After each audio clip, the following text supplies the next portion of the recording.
Ребята, я приветствую всех и каждого. Что мы сегодня рассмотрим? Какая будет для вас информация? Выпуск будет очень информативный и будет состоять из 3 частей. Сегодня первая часть. Сегодня мы будем жаловаться. Все любят эту рубрику, когда жалуются на Теслу. Так вот, я подготовил для вас целых 30 недостатков, недочетов. По-разному, как назовите. Кто-то о них даже не знает, не замечает, принимает автомобиль такой, как есть. Но я уже проехал на этой машине почти 20 тысяч километров. Уже почти год я ее управляю. Буквально с месяца на месяц настанет эта дата. Я подготовил 30 недостатков, которые есть. Погнали. Итак, поговорим о первом. При включении автопилота, когда вы включаете этот режим, ваши дворники автоматически переводятся в автоматическую чистку. Это означает, что когда вы включили систему автопилот, ваши дворники могут почистить стекло, даже когда солнечная ясная погода. Этот недостаток встречается на всех абсолютно автомобилях. Еще раз подчеркиваю, автомобилях. Что датчик дождя, что камера Tesla Vision, также преломление света могут создать впечатление, что есть капелька дождя. И тем самым мы царапаем стекло. Мне это не нравится. Второй, это нельзя подготовить батарею. Точнее, можно, если мы забьем суперчарджер, и она будет ее подогревать. Но мы не знаем, какой она температуры. Также, если мы хотим погонять, мы не имеем возможность подогреть батареи. А что уже говорить про страны, такие как Россия, Украина, там вообще нет суперчарджеров, поэтому нельзя в навигацию вбить Tesla Supercharge для того, чтобы включилась преподготовка батареи. Это тоже недостаток и очень серьезный, я считаю. Третий. Это когда свет при включении автопилота включается в авторежим. Это не всегда полезно, мелочь, но все равно мне не нравится. Четвертое. Открытие капота возможно только с экрана. То есть вы, если вышли с машины, вам надо залезть в машину и нажимать вот этот значок, чтобы открылся капот.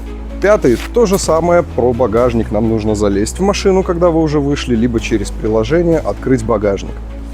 Шестой. Этот пункт относится именно к моей Tesla Model Y. У меня нет отображения слепых зон при перестроении. В новых моделях там понапичкали светодиодики по бокам и так далее. Здесь же этой возможности нет. Когда перестраиваться, надо смотреть внимательно в камеру и, естественно, по зеркалам. Нет отображения слепых зон. Седьмое. Очень серьезный недостаток. Реально я могу его назвать недостатком, даже не недочетом.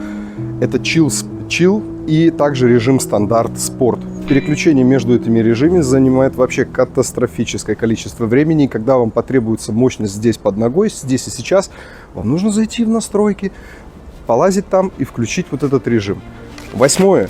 Нет кикдауна на педали газа. То есть, когда вы едете на прекрасном режиме chill, мне он очень нравится, я нажимаю педаль в пол, мощности нет. Очень не хватает режима кикдауна на педали газа. Девятое. Очень важный недостаток, по моему мнению. Нет возможности регулировки рекуперации. Для чего это надо? Вкратце, когда спускаешься вокруг гололед, например, ты едешь с горы или даже с холма, ты прекрасно едешь с удобной для тебя скоростью, и тут ты понимаешь, что немножечко надо притормозить, либо вообще подсбавить. Как только ты отпускаешь педаль газа, рекуперативное торможение, и вы уходите в занос. Это недостаток электромобиля. Поэтому отсутствует регулировка рекуперации. Да, она ограничивается, если батарея холодная, но она сама прогревается, батарея, и рекуперация становится очень-очень агрессивной. Десятое. Привод АВД. Моя модель Tesla Model Y Long Range, она полноприводная, но передний привод получает всю необходимую мощность до 50% при определенных обстоятельствах и при определенной глубине нажатия педали газа. 11. Нет возможности управлять приводами. Например, когда вы хотите ехать на полном приводе 50 на 50. Либо же, допустим, отказаться от переднего привода и ехать только на заднем. Об этом мы сейчас подробно поговорим. 12.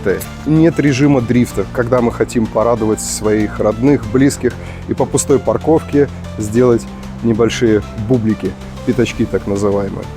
13. Но если вы продвинутый пользователь полного привода, вы также не можете подрифтить на полном приводе, поскользить. У вас всегда активна система курсовой стабилизации устойчивости, которая не дает вам вашу машину пускать в занос управляемый. 14. Нет возможности отключить систему антипробуксовочной тормозной, АБС так называемой. Мне это не всегда подходит, и частенько я бы хотел от нее отказываться. 15-й по соседству расположен, это нет возможности отключения курсовой стабилизации устойчивости, так называемой системы ESP Traction Control против заноса и так далее. 16-е, наверняка все-таки этот недостаток для многих очень близок. Все ваши близкие, родные, знакомые, когда подходят к Тесле, они не знают, как открыть дверь. Эти ручки, они реально надо пару раз ими воспользоваться, чтобы потом спокойно заходить в автомобиль. И что нам приходится выходить и открывать им двери, либо дотягиваться до этой кнопки, чтобы дверь им открылась. 17-е. Про сиденье. Профиль доступен только для водительского сидения. Нельзя забить в память положение пассажирского кресла, когда сидит ребенок сзади или спереди. Когда вы приезжаете на автомойку, все кресла приходится двигать вручную. 18-й. Очень важный пункт для здоровья. Это система климатизации кондиционер. Сейчас, допустим, плюс 5 градусов. Зачем мне кондиционер в авторежиме? Мне приходится вручную выключать AC, и тогда после этого я вынужден управлять всеми потоками вручную, куда дуть, с какой скоростью и так далее. А хотелось бы сохранить автоматический режим и при этом отключить систему кондиционирования, осушителя воздуха. Это, кстати, не очень полезно для здоровья, когда у вас всегда работает кондиционер.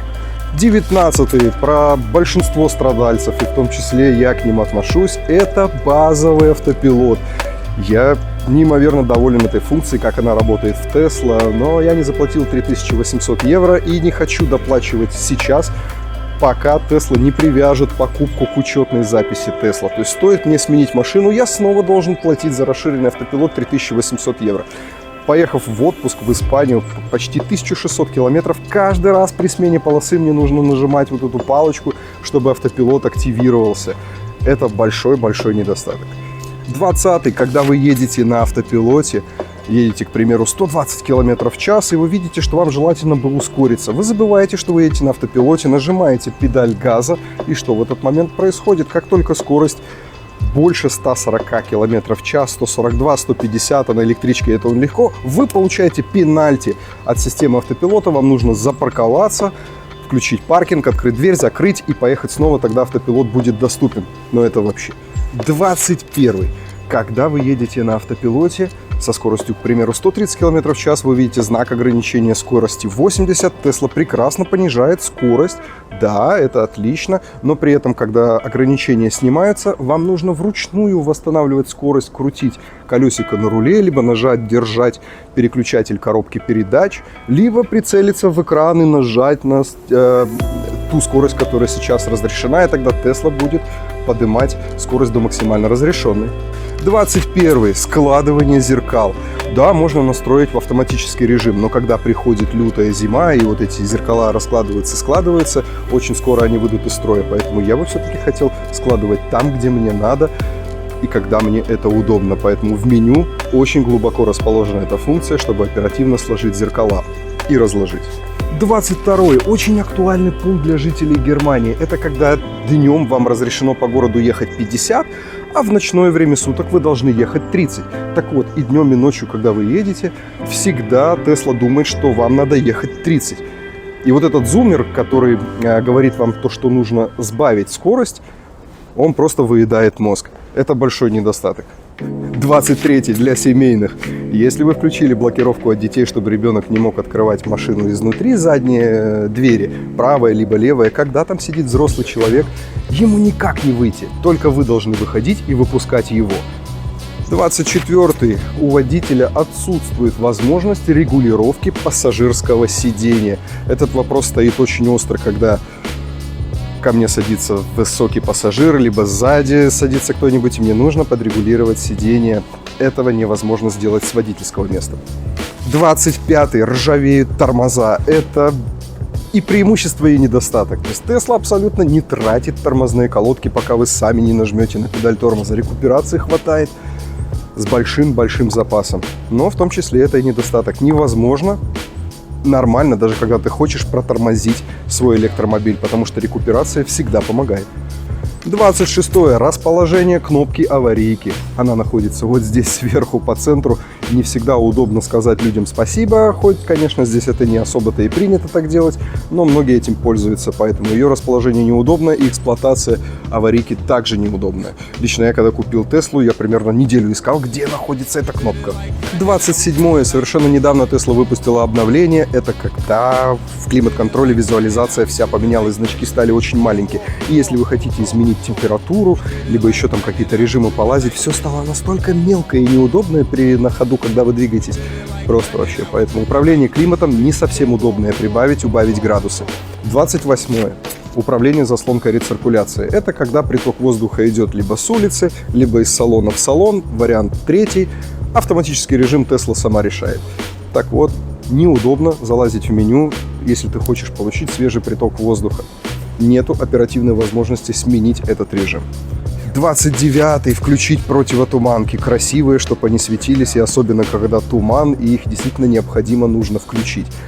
Их включение — это вообще целая шарада через меню, либо нужно там включить-выключить дальний свет. Это тоже очень неудобно, и потом там прицельно нажимать противотуманку, которую очень легко спутать с задними противотуманными огнями.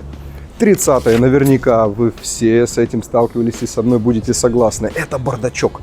Бардачок, он вообще, просто его открыть — это целое приключение. Нужно заходить в меню и искать, где же эта кнопка бардачок. Примерно через год я привык через меню заходить и находить эту функцию. Итак, ребята, вот как и все, я пожаловался на автомобиль Tesla, привел в пример 30 недостатков, которые я выделил для себя. Их, может быть, еще будет больше, но пока что для меня это все 30. Я предоставлю вам решение. В конце этого видео вы получите ссылку на продолжение. Я покажу вам устройство, которое я поставил в этот электромобиль. Уже тестирую почти 4 недели, привыкаю к нему. Я просто обалдел, как все эти недостатки превращаются в достоинство. Например, моя боль и печаль, то, что я не купил расширенный автопилот, эта проблема решена. Я считаю, все вот эти 30 недостатков, которых я перечислил, их легко можно устранить и даже некоторые сделать достоинством благодаря устройству. Переходите по ссылке в описании, смотрите вторую часть, либо заходите в плейлист «Дополнительные аксессуары», и вы найдете вторую часть к этому видео. Также присоединяйтесь в мое телеграм-сообщество. Вот здесь вы увидите сейчас QR-коды. Есть Tesla Pirate Community и есть Tesla Pirate News. Если у вас нет Теслы, пожалуйста, подписывайтесь на Tesla Pirate News. Если же у вас Тесла есть, либо вы находитесь на стадии ее приобретения, тогда присоединяйтесь в Tesla Pirate чат. Там мы обсуждаем все вопросы, проблемки, то, что мы не можем понять и разобраться коллективно. Присоединяйтесь, буду рад. Главное, соблюдайте эти правила, которые я вам озвучил. До встречи в следующем выпуске. С вами был Владимир, канал Tesla Pirate. Небольшая пауза примерно на 1 неделю. Пока-пока.